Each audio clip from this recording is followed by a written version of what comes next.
Après avoir créé une petite île sympathique dans Far Cry, nous allons tester les propriétés de l'intelligence artificielle. Les unités d'intelligence artificielle qui incluent des unités de soldats ordinaires comme des mercenaires, des mutants, des véhicules comme des bateaux d'attaque et des hélicoptères de combat, et aussi des animaux, se trouvent dans le répertoire Entity et dans le directory Intelligence artificielle, soit AI. Nous allons commencer par un simple soldat. En premier, mettez bien l'icône alignée sur le terrain qui doit être sélectionnée, soit active. Ensuite, simplement en faisant un glisser-coller, on positionne le soldat sur le terrain. On peut utiliser les outils de déplacement comme pour un objet simple, donc on peut positionner notre soldat sur le terrain. Aussi l'outil de rotation. Mais attention de ne pas utiliser l'outil d'échelle. Donnons un nom maintenant à cette entité, soldat. Nous allons commencer par l'équiper d'une arme. Cliquez sur le bouton Entity Propriétés. Et ensuite, dans la variable Équipement, vous cliquez dedans. Vous faites apparaître ici une fenêtre qui va vous permettre de définir le type d'équipement que va utiliser le soldat. Créons notre propre paquet d'équipements en appuyant sur la touche Add. On donne un nom. Par exemple, équipement base. OK. Ensuite, dans la liste d'équipements, je cherche par exemple ce type d'arme que je transfère ici. Ensuite, je fais OK. Pour faire apparaître l'arme sur le personnage, il va falloir cliquer sur le bouton Reload Script.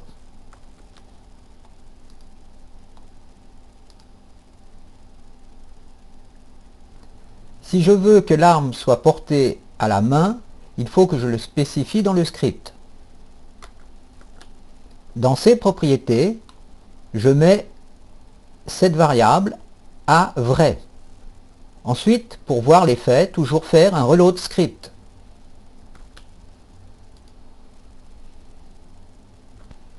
Si je désire maintenant rajouter un casque au soldat, je clique dans cette variable et cherche dans les accessoires.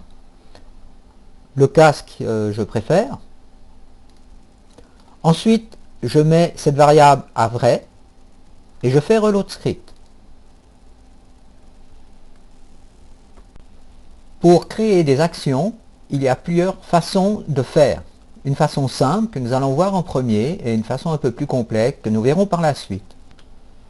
Pour créer une action, il faut poser des points de contrôle sur le terrain. Regardons la façon la plus simple. Je clique sur le bouton AI.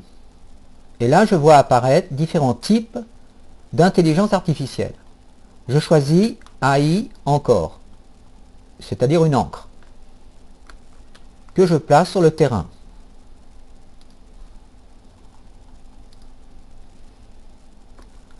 Dans les paramètres de ce point, je mets une action. En cliquant comme ceci, je cherche par exemple l'action de fumer une cigarette. Cliquez ensuite sur le bouton AI physique pour voir le résultat.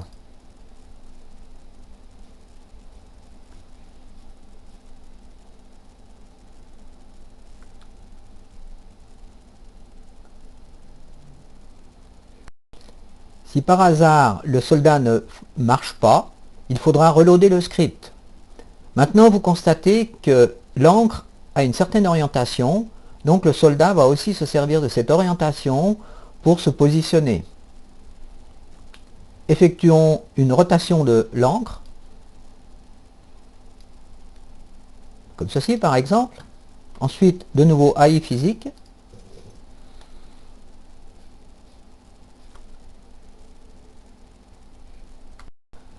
Ce qu'il faut faire aussi extrêmement attention, c'est le type d'action que peut exécuter le soldat. Ceci se trouve sous cette variable. Vous voyez que ici vous pouvez changer le type d'action ou le job que peut effectuer le soldat. Il faut aussi faire très attention de toujours générer un calcul de triangulation des différents points de contrôle sur la map. Vous trouvez ceci à cet endroit. Pour faire une petite blague, par exemple, je change ce type d'action.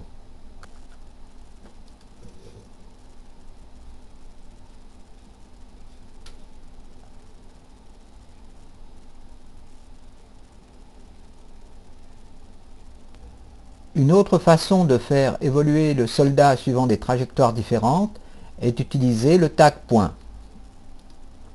Vous placez un tag point à un endroit sur votre map. Ensuite, vous donnez ce nom soldat, le nom du soldat qui doit se déplacer et le numéro du tag point. Ensuite, vous allez dans les caractéristiques du soldat et vous changez son action. À ce moment-là, vous devez lui dire qu'il va se déplacer d'une façon linéaire. On relance la triangulation et ensuite on fait un AI physique.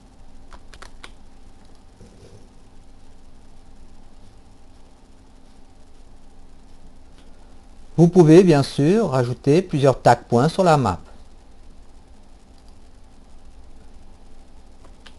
Mais attention de bien respecter ces étiquettes.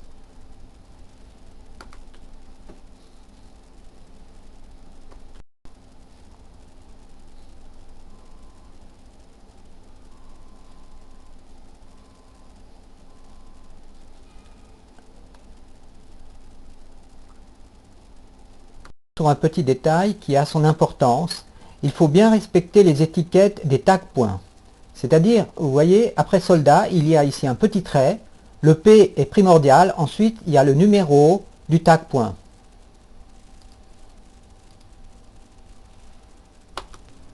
Si vous vous souvenez, nous avons utilisé une action linéaire pour le soldat.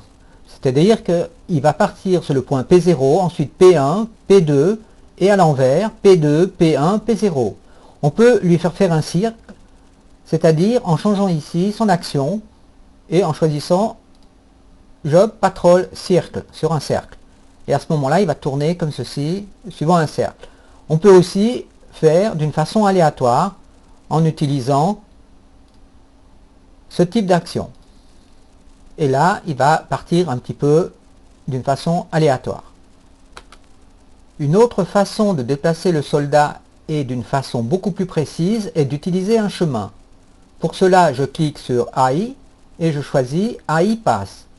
Ensuite, je crée le chemin sur le terrain, comme ceci. Et je ferme le chemin ici. Je peux mettre la variable ici sur vrai, ça veut dire que le chemin est fermé. Ensuite, je donne ce nom, cette étiquette au chemin, en respectant bien cette façon d'écrire, toujours un petit trait et ensuite passe. Ensuite, je dois changer les paramètres du soldat. Dans l'action que doit faire le soldat, je vais choisir maintenant qu'il va suivre un chemin. Job, Patrol, Pass. OK. Je lance une triangulation et ensuite je fais un AI physique.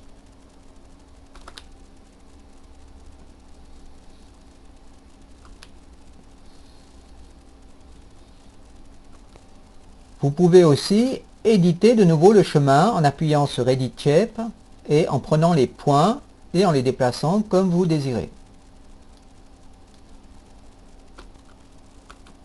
Vous pouvez aussi à tout moment changer la couleur du chemin pour la rendre plus visible par la suite lorsque la map deviendra plus complexe. Regardons cette situation. J'ai un soldat et 3 tag points, soldat P0, P1 et P2. Je vais rajouter maintenant une maison à l'endroit du tag point soldat P1. Je viens donc de rajouter une hutte. Regardez aussi l'alignement des tags points. Le tag point soldat P1 est au-dessus dans la cabane. Si je lance une simulation, le soldat va venir se bloquer contre la porte de la hutte. Pour pouvoir résoudre ce problème, je vais rajouter un AI modificateur que je trouve ici et que je positionne comme ceci sur le terrain.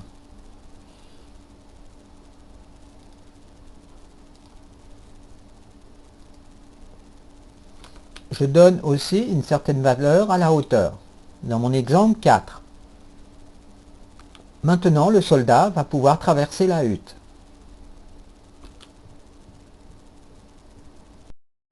Pour animer l'île, nous allons placer un soldat travailleur. Alors pour cela, je définis déjà l'action ou le job du soldat. Le job du soldat sera de prendre un box. Ensuite, dans ce point d'accrochage, je donne une action de prendre quelque chose par terre. Et à ce point, de poser, par exemple, la caisse par terre. Ensuite, je vais tourner ceci en pointant les deux flèches jaunes l'une en face de l'autre. Il me faut encore aller chercher la boîte que je vais pouvoir déplacer. Ceci se trouve dans Archetype Entity et dans les objets physiques, sous Box, et je prends ce type de box que je positionne ici. Voilà. Voilà le résultat.